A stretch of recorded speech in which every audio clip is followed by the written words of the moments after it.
Do you know what? I don't think I'm ever going to get over how cute squishmallows are. I just love them. Today's paper squishy is going to be based off Scarlet, the chocolate dipped strawberry squishmallow. Absolute babe she is. I wish I had her in my collection, but I don't. So anyway, let's get stuck straight on into it. So obviously to turn Scarlet into a paper squishy, we needed some paper. So I folded that in half, drew out the rough shape using a pencil, and then got to colouring.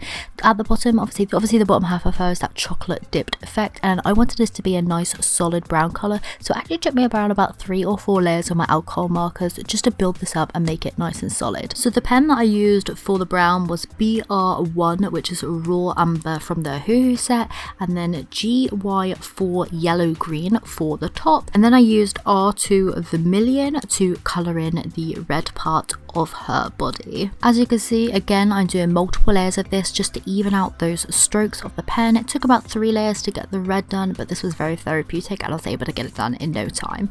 To add on the icing effect, I just used some acrylic paint pens. These again are by Hoo, and all of the pens and such that I use will be linked down in the description for you to check out, just in case you want the same ones. I then moved on with acrylic paints and also just painted on the eyes, drew on the eyes, whatever you want to call it.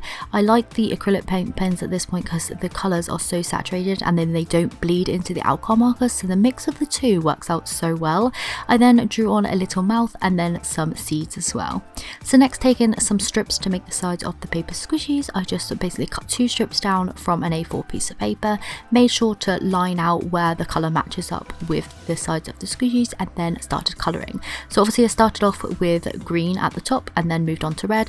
Made sure to measure from both sides because obviously this squishmallow is a little bit kind of unsymmetrical when it comes to where the chocolate dipped part is on the strawberry. So yeah, that's what I basically did, just coloured in all of those 2 strips. Then I covered it all in tape, cut those down into slits, and then just started lining up my side pieces with the front piece, if that makes sense. As you can see, I've lined up the chocolate drip effect goes, and then just wrestled with the tape just to tape it down to the sides, and then it kept going. I then did the same with the other strip on the other side until they were all connected all the way around. Once connected all the way around, then the front piece was completely covered in tape.